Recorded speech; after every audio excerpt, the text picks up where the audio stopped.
हरिविजय कथासार अध्याय 11. गोपाळाबरोबर वासराला घेऊन वनात जाणे हे आता श्रीकृष्णासाठी नेहमीचेच झाले होते.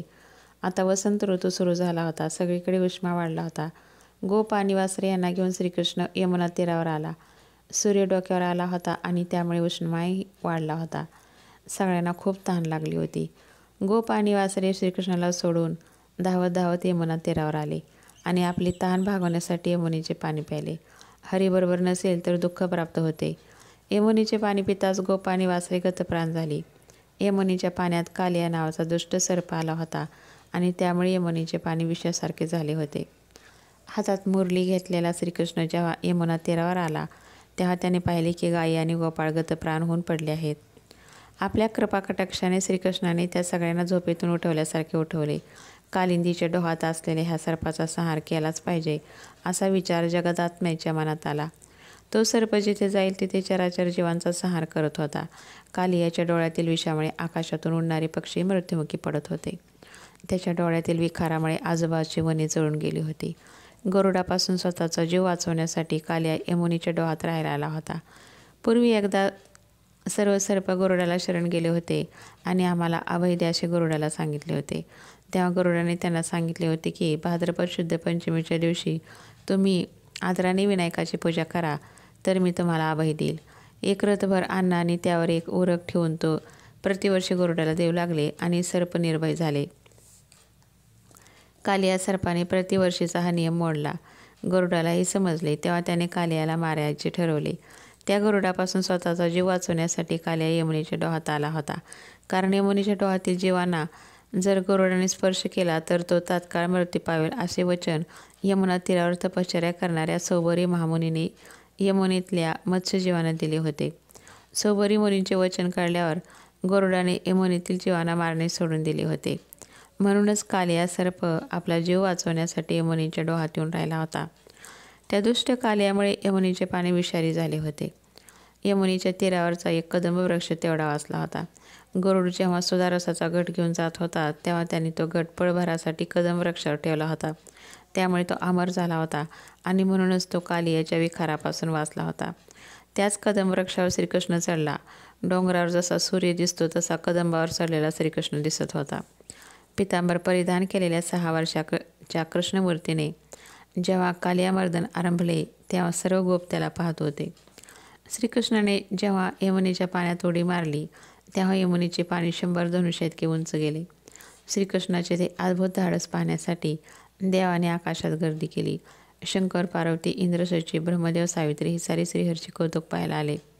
यमुनेच्या पाण्यावर श्रीकृष्णाने आपल्या हाताने थापटी मारली आणि त्यामुळे जो आवाज झाला तो ऐकून तो महाकपटी कालिया धावू लागला. त्याने आपले 100 फणे उभारले. त्या फण्यातून ज्वाळा निघत होत्या. कालियाने श्रीकृष्णाला पाहिले आणि तो त्याला ठिकठिकाणी दंश करू लागला. सच्चिदानंद श्रीकृष्णाची सावळी तोडून त्या सर्पाने आच्छाद दिली. कालियाने श्रीकृष्णाला वेडे घालून आवळले. यमुनेच्या तीरावर उभे राहून श्रीकृष्णाची लीला पाहणारे गोप आणि गायी आक्रोश करून श्रीकृष्णाला हाका मारू लागले. यमुना तीरावर हे घडत होते तेव्हा गोकुळातल्या सर्व लोकांना दृष्टीने जाणवत होती. विजा चमकत होत्या. अद्भुत वारा सुटला होता. धरणी हलू लागली होती. सगळ्यांना भय वाटत होते. गोप गवळी सगळे बाहेर आले. नंद, यशोदा, रोहिणी घाबरून बाहेर आले. बळीराम घरीच होता. त्याला यशोदेने विचारले की श्रीकृष्ण कोणत्या वनात गेला आहे ते पाहिले पाहिजे. सगळेजण आपले घरदार सोडून श्रीकृष्णाला शोधायला निघाले. गायीच्या पावलांचे खूर ज्या वाटेवर उमटले होते त्या वाटेवरून सारेजण श्रीहरीला शोधायला निघाले. सगळेजण यमुना तीरावर येऊन पोहोचले. त्यांनी पाहिले की शोकाकुल झालेले गोप मूर्छा येऊन जमिनीवर पडले आहेत. त्याचवेळी भुजंगाने वळलेला वनमाळी सगळ्यांना दिसला. सर्वांनी श्रीकृष्णाला जोरात हाक मारली. यशोदेचे दुःख अनावर झाले होते. श्रीकृष्णा, आता मी तुला कसे पाहू? मी तुला उखळाला बांधले पण तू माझ्यावर रुसलास का? गायीनेही हंबरडा फोडला. यशोदा म्हणाली, आता आपण सर्वजण इथेच प्राण देऊ. सगळ्या स्त्रियाबरोबर यशोदा डोहामध्ये प्रवेश करायला निघाली. तेव्हा बळीराम मध्ये आला आणि त्याने यशोदेला आणि गोकुळवासियांना सांगितले की आपला वनमाळी श्रीकृष्ण म्हणजे त्रिभुवनाचा नायक आहे. त्याला कोणतेही भय नाही. त्याचा पराक्रम पाहून यमसुद्धा कापतो. बळीभद्राचे ते बोलणे ऐकून सगळ्यांना बरे वाटले. त्याच्या बोलण्यावर विश्वास ठेवून सगळेजण तटस्थ होऊन यमुनेमध्ये काय घडते आहे ते पाहू लागले. कालियाने श्रीकृष्णाला आवळून बांधले होते. श्रीकृष्णाने आपले शरीर फुगविले आणि त्यामुळे कालियाचा देह तुटू लागला. कालियाने आपली वेडी आपोआप सैल केली. श्रीकृष्णाला सोडून कालिया बाजूला झाला आणि तो आपल्या मुखावाटे गरळ ज्वाळा टाकू लागला. त्याचे अंग क्रोधाने कापत होते. त्याचे डोळे आरक्त झाले होते. त्याच्या प्रचंड 100 मुखामध्ये पर्वतांच्या सुळक्याप्रमाणे दाढा होत्या. त्याचे दात तीक्ष्ण होते. अशा या भयानक कालियाला 6 वर्षाच्या सुकुमार श्रीकृष्णाने धरले आणि त्याला गरगरा फिरवून यमुनेच्या पाण्यावर आपटले. श्रीकृष्णाच्या पराक्रमाने त्या दुष्ट कालियाचे गर्वहरण झाले. श्रीकृष्ण त्याच्या डोक्यावर पाय देऊन उभा राहिला आणि त्याची शेपटी त्याने आपल्या डाव्या हातात धरली. जगन्नाथ श्रीकृष्णाने त्याच्या डोक्यावर तांडव नृत्य आरंभले. श्रीकृष्णाचे ते नृत्य गोकुळातले लोक तटस्थ होऊन पाहत होते आणि आकाशातले सरोवरही ते नृत्य पाहत होते. आनंदाने टाळ आणि विणा वाजत होते. श्रीकृष्णाचे ते आघात रूप पाहण्यासाठी अष्टसिद्धी आल्या. नृत्य करणाऱ्या त्या बाळकृष्णाचे रूप खरोखरच अलौकिक होते. नुपुरे रुंझुनत होती, पितांबर चमकत होता, कमरेची मेखला झळकत होती. श्रीकृष्ण आपल्या हाताने नृत्यमुद्रा करत होता. त्याच्या छातीवर दिव्य पदक आणि मुक्तमाळा शोभत होत्या. मंद स्मित करणाऱ्या त्या राजीव नयनाच्या कानात दैदिप्यमान कुंडले होती. कपाळावर केशरी गंध लावलेले होते. डोक्यावर रत्नजडित मुकुट होता. निरनिराळ्या गतीने नाचणाऱ्या श्रीकृष्णाला पाहून सर्वांचे देहभान हरपले होते. कालियाची सर्व ताकद नष्ट झाली होती. त्याच्या मुखातून रक्त वाहू लागले होते आणि तो जवळजवळ बेशुद्ध पडला होता. कालियाने पुराण पुरुष श्री विष्णूचा जगतपालकाचा धावा सुरू केला. त्याला माहीत नव्हते की तो त्याचे स्मरण करतो आहे. तो स्वतः त्याच्या शिरावर नाचतो आहे. मग त्या भुजंगाच्या कालियाच्या पत्नी श्रीकृष्णाला शरण आल्या. त्या नागकन्याच्या लक्षात आले की हाच जगात आत्मा आहे. मूर्छित झालेल्या कालियाला हेही समजले नाही की स्वतः भगवंतच त्याच्याजवळ आहे. आपल्या स्त्रिया त्या जगत आत्म्याला शरण गेल्या आहेत हेही त्याला कळले नाही. कालियाच्या पत्नीने जगन म्हणून श्रीकृष्णाची करुणा भाकली. एक त्याच्यासमोर हात जोडून उभी राहिली, एक त्याच्या पायाजवळ बसली, एक आकुळतीला येऊन म्हणाली की आम्हाला पतिदान दे. एक श्रीकृष्णाचे स्तवन करू लागली. ती म्हणाली, हा महादुर्जन आहे. तुझ्या पायामुळे त्याचा उद्धार झाला आहे. त्याने पूर्वी पुरश्चरण, पंचाग्नी साधन, सद्गुरू भजन आणि साधुसेवा हे सारे केले आहे.